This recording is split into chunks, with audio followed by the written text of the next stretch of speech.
para além da democracia, dores e prazeres na cidade. Onde eu vou procurar articular democracia, convivialidade, cidade e afetos humanos e urbanos. Eu começo com uma introdução para tentar falar um pouco da democracia e depois entrar mais detalhadamente no que quero vos contar, né? Então, a ideia desse texto é pensar a democracia e seu papel na constituição de uma promessa de felicidade pública. A felicidade, sempre que a pensamos como uma questão da ordem afetiva, é também uma questão da ordem... A felicidade, sempre que a pensamos como uma questão da ordem afetiva, da ordem privada. O que seria pensar uma felicidade pública? Uma felicidade política, vis-à-vis a uma felicidade afetiva e, por conseguinte, uma felicidade privada. Será que poderemos pensar a felicidade pública como da ordem do bem viver na cidade? Já que há muito a cidade é o destino inevitável da imensa maioria do mundo? Mas alto lá, paremos um pouco, antes de tudo, para pensar a própria ideia de felicidade, sempre conjugada à dimensão dos afetos. Primeiro de tudo, quero afirmar que a felicidade, nem a privada, nem a pública, existem em si mesmas. A felicidade, é um atributo histórico de um certo imaginário do que seja a felicidade num certo momento da vida humana no mundo. Nesse sentido, a felicidade, não é nenhuma essência. Ela é algo mais projetado do que real. Ela é algo mais projetado do que vivido. Ela não está nas coisas, não está nas pessoas, nem na natureza. Ela não está, a felicidade, tampouco na natureza humana. Uma vez que a própria ideia de natureza humana é apenas uma ideia, um pressuposto. Ou seja, não existe. Ou seja, não existe nenhuma natureza humana. Portanto, o homem feliz não passa de uma invenção social. Coisa que não exclui que a invenção da tal da felicidade faça com que esta seja vivida como verdadeira. Enfim, a felicidade não está num limbo esperando o momento para ser colhida. Ela só vai se tornar uma questão para os homens no momento que estes acharem que se sentem, vamos dizer, infelizes. Quando a gente se sente feliz, pensa na felicidade. Se não se sente feliz, ninguém pensa na felicidade. Tomemos um exemplo que eu tirei de um livro do filósofo, amigo de vocês, Clóvis de Barro, e que se intitula Felicidade ou Morte. Diz ele: o salmão nasce em rios gelados do Oregon americano. Depois migra para o oceano, vive lá algum tempo e volta para o mesmo rio em que nasceu para reproduzir. O tal peixe acaba então servindo de alimento para os ursos e ele morre, sem nenhuma glória. Não há salmão depressivo, não há salmão que tome Prozac, não há salmão existencialista nem radical. Não existe nenhuma abstração na sociedade dos salmões, pois nada nessa sociedade de peixes é determinado pela cultura, e sim pela genética. É óbvio. Não há, portanto, escolhas. E, não havendo escolha, não existe infelicidade para os salmões. Muito menos, é óbvio, a tal da felicidade que estou começando a dizer.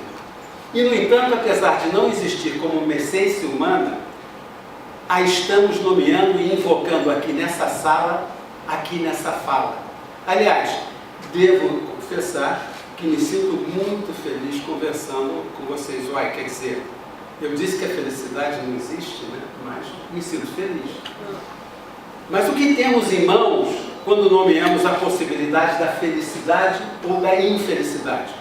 O que existe a rigor é uma disputa pelas condições materiais ou espirituais de uma vida imaginada como feliz. Eu disse disputa, e é isso mesmo, é uma luta renhida entre os homens, entre suas ideologias, entre suas representações do mundo, por nomear aquilo que se acredita sejam as condições propícias para dias felizes. Sim, nessa luta, a felicidade se historiciza, entra na história, se torna uma questão, se torna um fato. Nesse sentido, devemos entender a luta pela definição do que é felicidade como uma luta narrativa. Assim sendo, quanto menor a sensação de felicidade que as narrativas acusam, tanto maior será a disputa narrativa pela felicidade. A pergunta que não quer calar, então, é: o que uma vida precisa para ser feliz?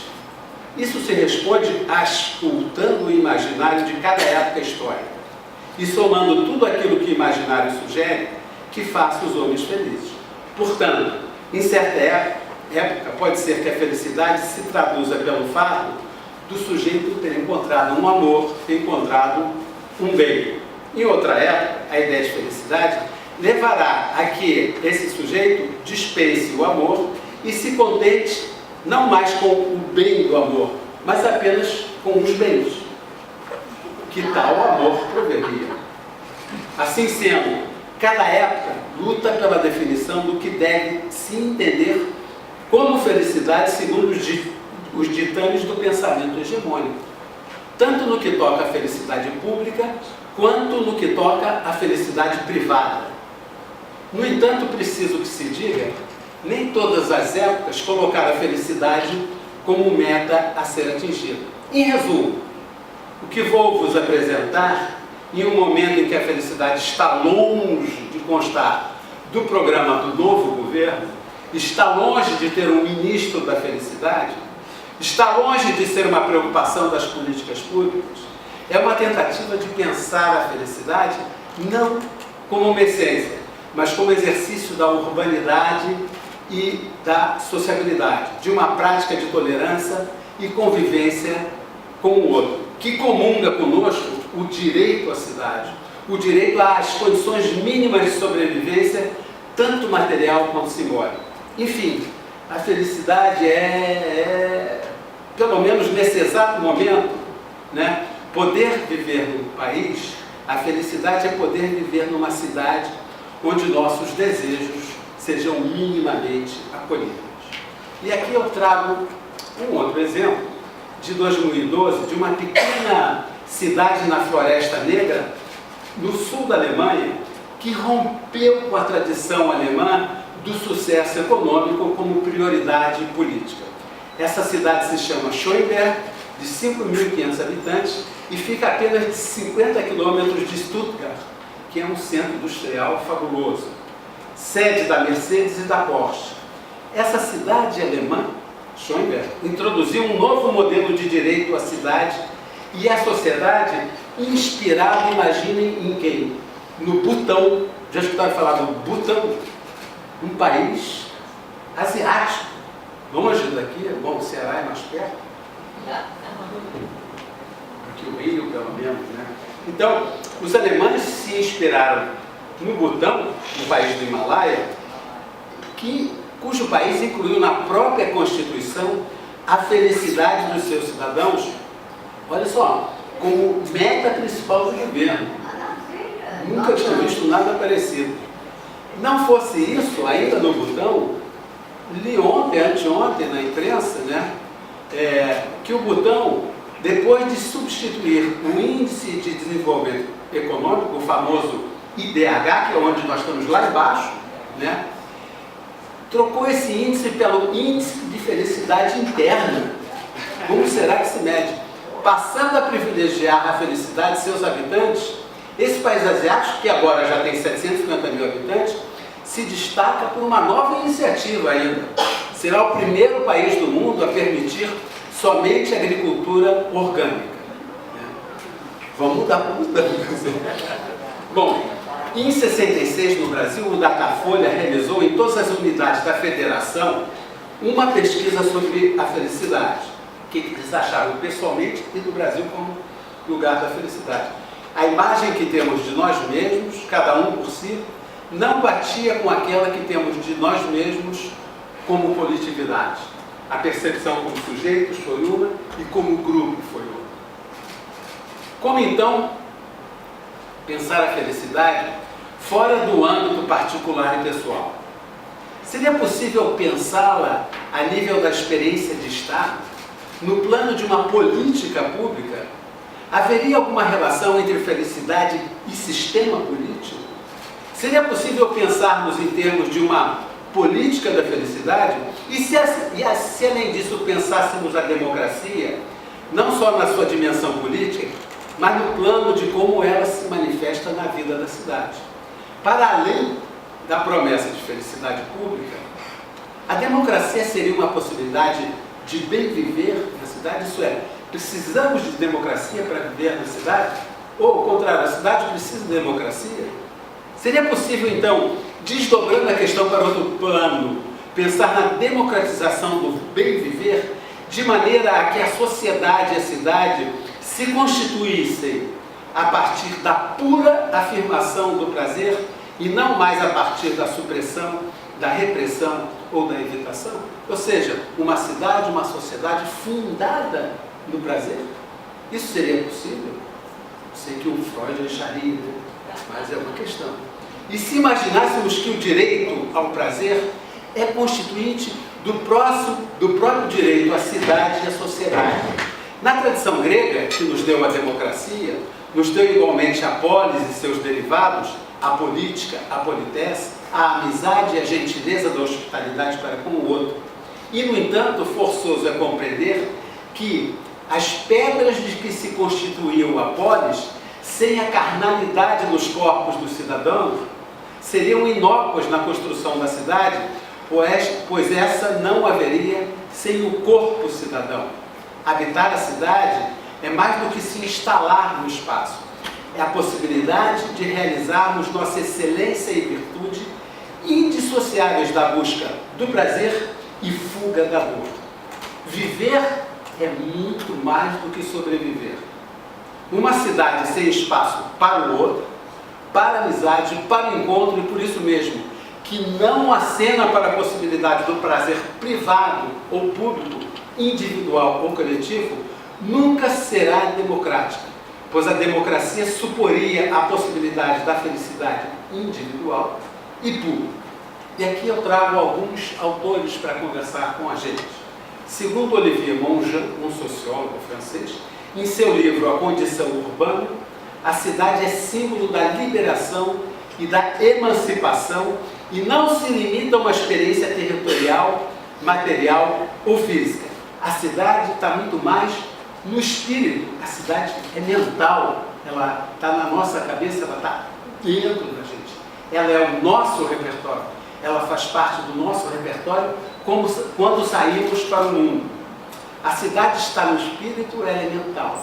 Qual seria, portanto, o papel da experiência urbana na constituição do direito à felicidade e ao prazer frente às formas de convivialidade e sociabilidade disciplinadoras? Né? É possível, se pergunta o psicanalista Eduardo Cunha, nada a ver com deputado, né? Esse é o psicanalista, dos bons. É possível, se pergunta Cunha, que o prazer individual seja tomado como elemento fundamental de uma política na construção de uma sociedade mais justa ou mais desenvolvida? Ou seja, o prazer como o motor da sociedade, isso é possível? Né? Aonde? Prazer, felicidade, democracia política e cidade seriam capazes de conviver numa mesma frase como espécie de sinônimos?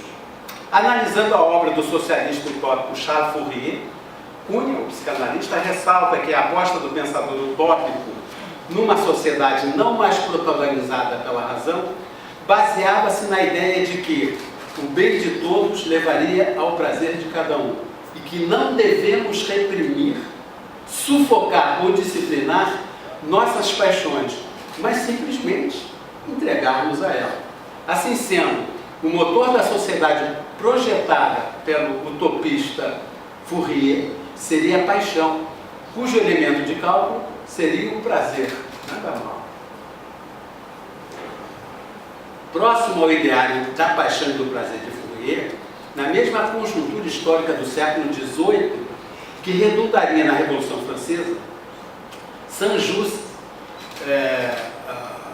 pensador e político revolucionário francês, afirmava em 1794 que a felicidade é uma ideia nova na Europa, porque pela primeira vez ela podia guiar a racionalidade das esferas que compõem o político. Declaração explosiva, pois indica que o objetivo da sociedade é a felicidade geral e o governo seria o seu defensor, sim. Evidência de uma sociedade, de uma realidade jurídica na qual lei social e satisfação subjetiva, dimensão pública e espaço privado possam, enfim, aparecer reconciliados. Da mesma maneira, em 1776, Thomas Jefferson lutou para incluir na Declaração de Independência dos Estados Unidos, entre os direitos humanos básicos, ao lado da vida e da liberdade, a busca da felicidade. A felicidade passa a ser apropriada, reconhecida e legitimada, por conseguinte, tanto no plano das subjetividades, quanto integrada à política na configuração da sociedade. Assim sendo, a felicidade deve dar conta, sugere o filósofo Vladimir Safar, desses dois imperativos que aparentemente se excluiriam. Primeiro imperativo, a possibilidade de reconciliação das singularidades do sujeito. Segundo, com a universalidade do Estado. Portanto, reconciliar o sujeito como indivíduo e seus afetos com a universalidade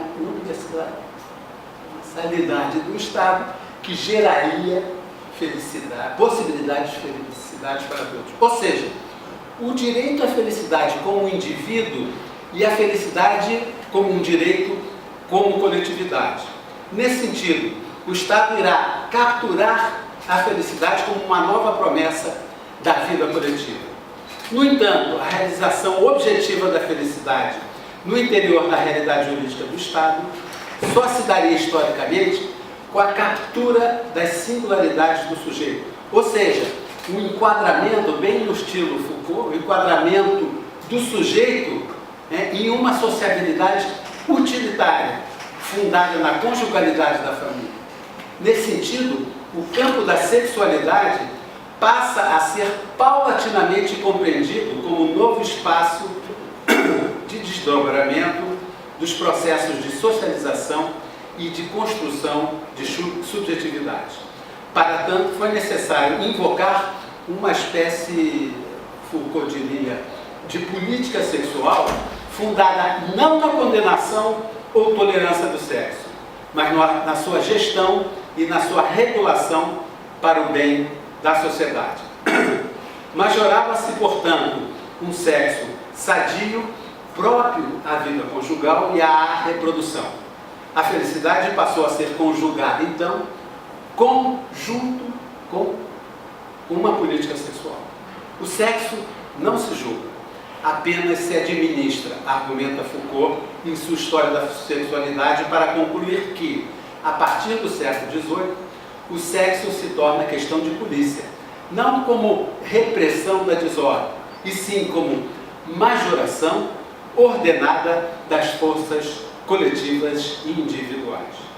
Ao contrário de ser reprimido, silenciado, o sexo passou a ser incorporado à sociedade como um novo objeto de saber e certamente de intervenção. Intervir no corpo do cidadão, delimitar, controlar o corpo desse cidadão. Segundo os filósofos Dardot e Laval, no livro A Nova Razão do Mundo, desde cedo a economia política teve como fiadora uma psicologia científica que descrevia uma economia psíquica homogênea a ela. Esse é o cruzamento decisivo que vai definir o perfil do homem governado pelos prazeres ou pelas dores. Não esqueçamos as dores.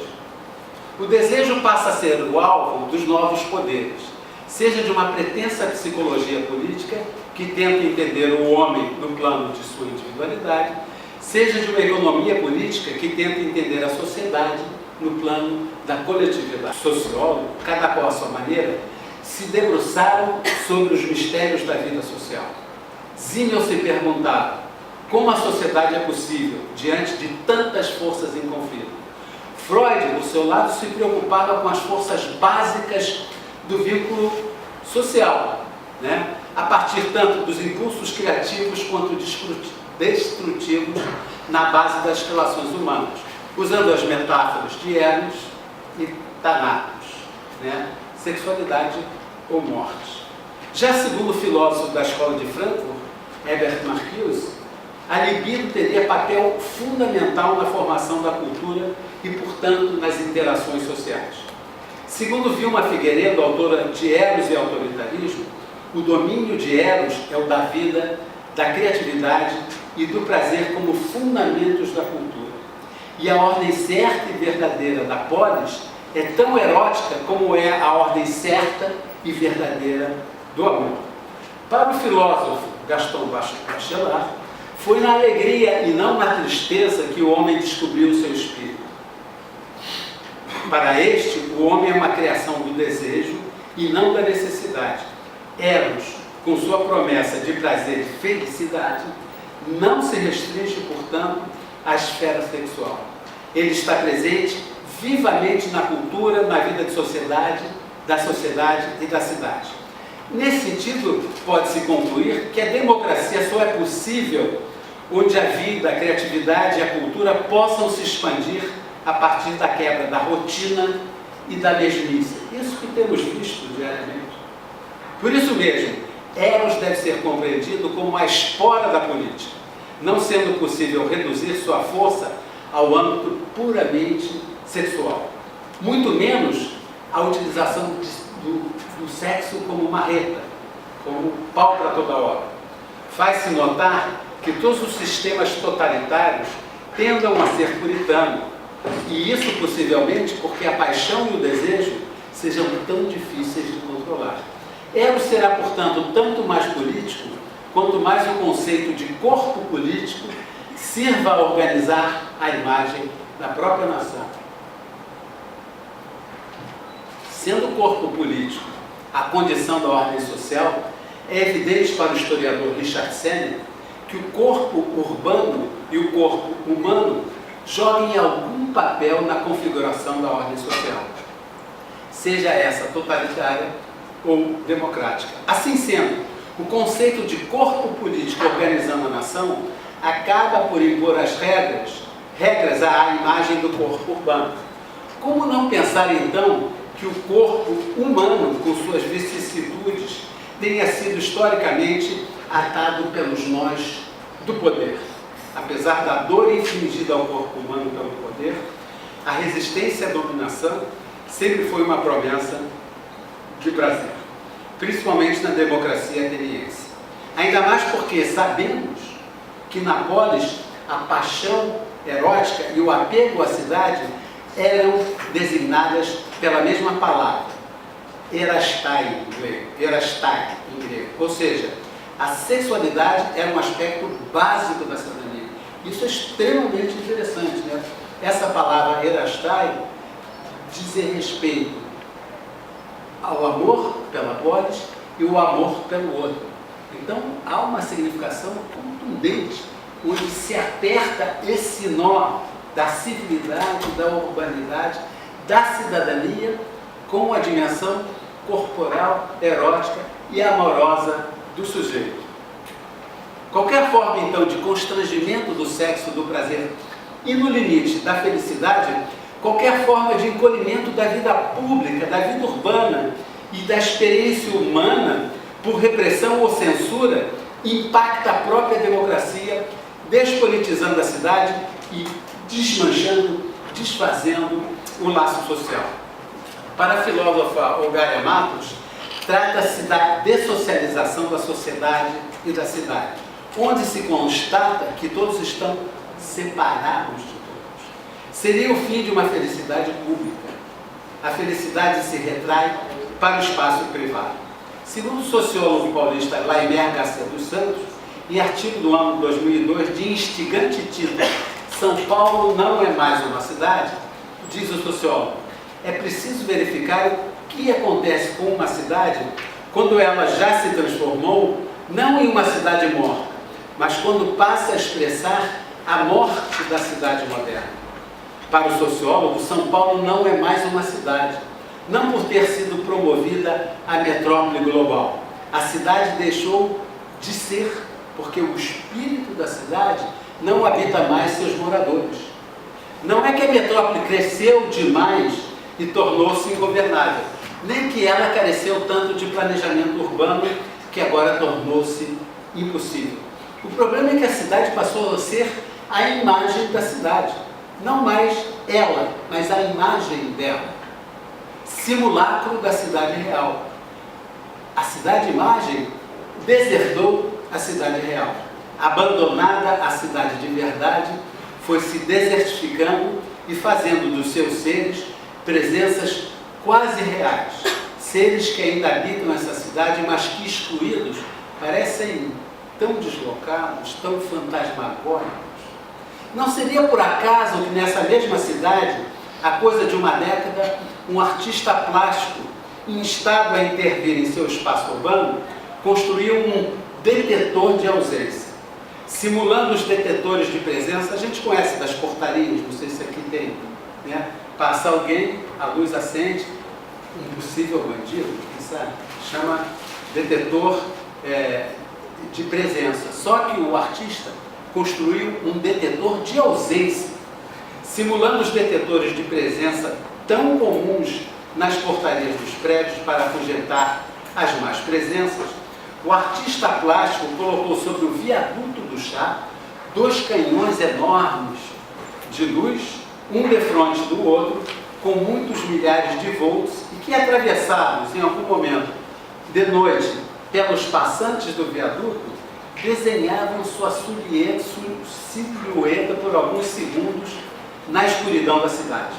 Ao invés de revelarem presenças, como aqueles das portarias, os focos de luz invocavam, depois dos breves segundos que desenhavam com a luminosidade, invocavam a presença dos passantes, mas invocavam sua ausência. Saiu do plano da luz e entra de novo na escuridão da cidade.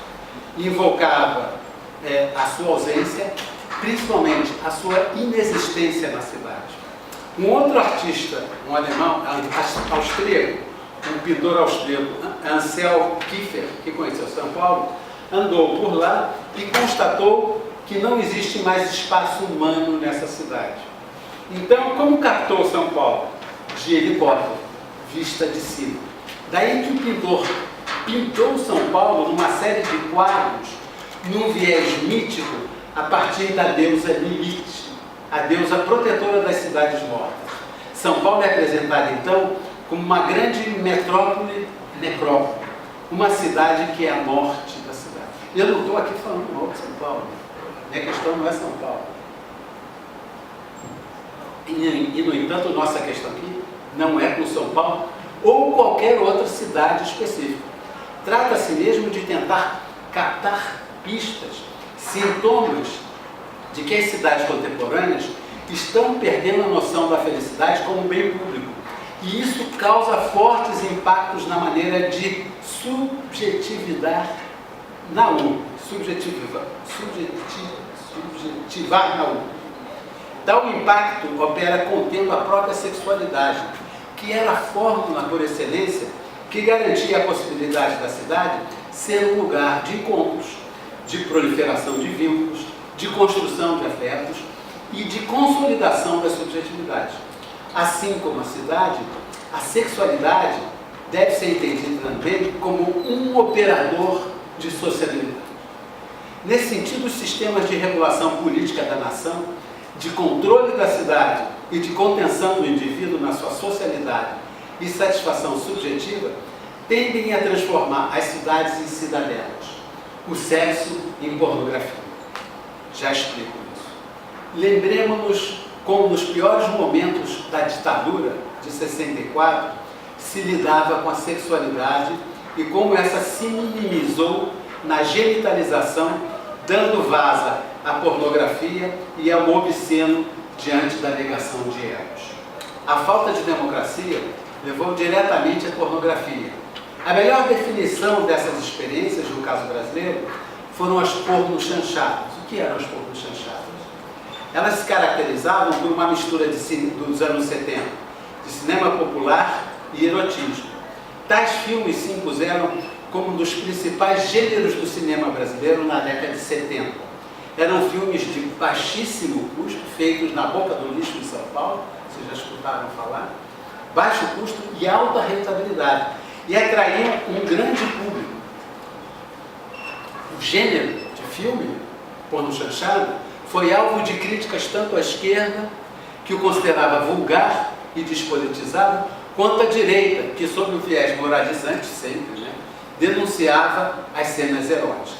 Assim sendo, as porno-chanchadas, válvula de escape contra os rigores da repressão, portavam as mesmas características do regime ditatorial, uma modernização arcaica e conservadora. Por um lado, esses filmes pregavam a liberação feminina, a iniciativa das mulheres no sexo, ao mesmo tempo estimulavam a manutenção das tradições da ordem da família nuclear, composta por papai, mamãe e filhinho. Tal fenômeno tomou conta do cenário urbano, metonimizando a explosão de uma sexualidade reprimida por um sistema político que, de um lado, liberava a pornografia e, de outro, censurava as obras de arte. Temeroso, o Estado ditatorial, do potencial disruptivo das obras de arte. É nessa conjuntura política que, em 69, o general Médici escolhe o ultraconservador, católico fervoroso e professor de direito, Alfredo Buzaide, para ser o ministro de Justiça, com o intuito de investir pesado contra a subversão e a imoralidade na produção cultural.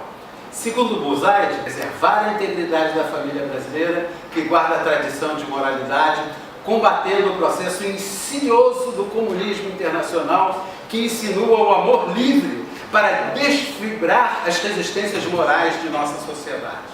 Segundo Gonçalo Júnior, um escritor, em seu livro Imprensa, Pornografia, Comunismo e Censura na Ditadura Militar, esse é o nome do livro, para o ministro da Justiça da ditadura, a publicação de jornais, revistas e livros sobre sexo e o aumento gradativo de títulos do gênero faziam parte de um cuidadoso e bem elaborado plano da União Soviética. Olha só que coisa incrível.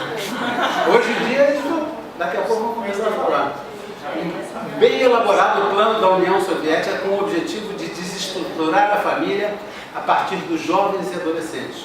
Com isso, ficaria mais fácil implantar o comunismo no Brasil, segundo Buzaide. A seguir, o ministro baixaria decreto que estabelecia censura prévia a livros e revistas de sexo, sob o pretexto que tais publicações e exteriorizações estimulavam a licenciosidade, insinuavam o amor livre e ameaçavam destruir os valores morais da sociedade brasileira, e o que o emprego desses meios de comunicação obedece a um plano subversivo que põe em risco a segurança nacional. O alcance de tal decreto se ampliaria para as emissoras de televisão e de rádio, a partir da determinação da censura às novelas. Adultério na TV, por exemplo, nem pensar. Estariam isentas de verificação prévia as publicações e exteriorizações que não versassem sobre temas referentes a sexo, moralidade pública e bons costumes. Já segundo o cardeal arcebispo de Porto Alegre, diz: o combate principal contra a pornografia seria a educação da juventude para a austeridade nos costumes, segundo os luminosos ideais de grandeza humana e cristã. Tratar de sexo em livro, revista, jornal, televisão e cinema era pura subversão. Eros se tornava subversivo. E o prazer, com sua promessa de felicidade, deveria se recolher exclusivamente para a vida privada, sempre circunscrita à família. Na guerra ao sexo, portaria do governo estabelecia que não seria permitida a exibição de obras subversivas pornográficas obscenas ou as que tivessem manifestações sadomasoquistas. Para o regime militar, essas caracterizações das práticas consideradas subversivas eram sinônimas entre si. O encolhimento, então, da vida pública pela repressão e pela censura impactou a própria noção de democracia. a dimensão de publicidade da polis corria perigo. A publicidade da vida na polis, isso é, estar exposto ao olhar público, juntamente com a autonomia do cidadão, que garantia a cidadania, juntamente com a isonomia, que perpetuava a igualdade entre os cidadãos, eram fatores estruturantes da democracia e da vida pública e cidadã. Portanto, a polis se caracterizava pela autonomia, pela publicidade e pela igualdade. A estratégia do regime militar para com a sexualidade e a vida moral do brasileiro empurrava a vida pública e cidadã para a esfera privada, nos recônditos da esfera íntima e mergulhava em contradição. A censura do erotismo, por um lado, e a liberação da pornografia, por outro, funcionavam numa mesma lógica. O sexo, com o explicitamento da pornografia, ganha publicidade e passa ao primeiro plano. E a sexualidade, com seu potencial transformador dos costumes, é sufocada. Não fosse suficiente a censura, a ditadura, na esperança de se legitimar, passou a investir na formação dos indivíduos e na sua adequação à nova ordem social, que tinha uma outra percepção de democracia e certamente de felicidade. Isso nos lembra, talvez, escola sem partido, coisas desse tipo, né? Tão próximos, né? Uma coisa bonita.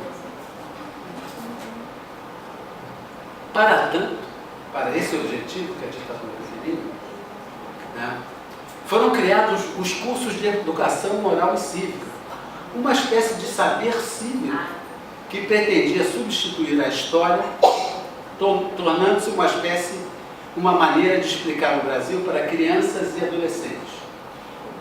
Com a implantação e obrigatoriedade do ensino da educação moral e cívica a partir de 69, os antigos livros de história foram descartados e os novos livros didáticos foram publicados, todos marcados pela preocupação com a formação política dos cidadãos a partir de um viés cívico-patriótico. Segundo estudiosa do assunto, a institucionalização da disciplina de educação moral e cívica pelo regime militar procurou construir um ideário patriótico com uma nação forte que ressaltava os valores da moral, da família, da religião, da fé e da defesa da pátria, e inculcava valores anticomunistas nos jovens e crianças. Nessa proposta de nação coletiva, seriam eliminadas as possíveis diferenças, tensões e desigualdades, e o único lugar possível de estar na sociedade era o de ser brasileiro, um indivíduo coletivizado. Tratava-se, segundo um general, de banir os cidadãos da esfera pública para a privacidade dos seus lares, onde eles deveriam lidar com seus afazeres privados. Segundo mais outros dos muitos generais do regime, e que escreveram muitos livros sobre moral e cívica, o objetivo geral da educação moral e cívica era levar o educando a adquirir hábitos morais e cívicas para a prática constante dos atos decorrentes, fazendo feliz e útil a comunidade. Como nos distanciamos da possibilidade de se constituir a cidade a partir do prazer e não da repressão? Quão distantes estamos de reconquistar o sexo, o prazer e a felicidade? Há uma política de Estado e uma política sexual. A ditadura e tudo que lhe sucedeu serviu a destruir no plano da vida urbana um mundo compartilhado, que vinha se construindo com os laivos de democracia que conhecemos até o golpe de 64. Implantando a desconfiança de todos para com todos, o regime militar envenenou a vida pública brasileira, contaminando-a com a tirania da intimidade. Vida pública que permeia o espaço entre os indivíduos e os tira da familiaridade, empurrando-os para a liberdade e o doce risco das ruas, das praças, dos passeios, dos teatros, dos cafés, e não mais os espaços fechados da intimidade da família e do mesmo. Sair disso é a possibilidade de reinventar o público, que é a própria essência e sentido da cidade. Sair disso é reinventar o político e a democracia. O outro é a nossa única esperança de felicidade. Acreditem nisso.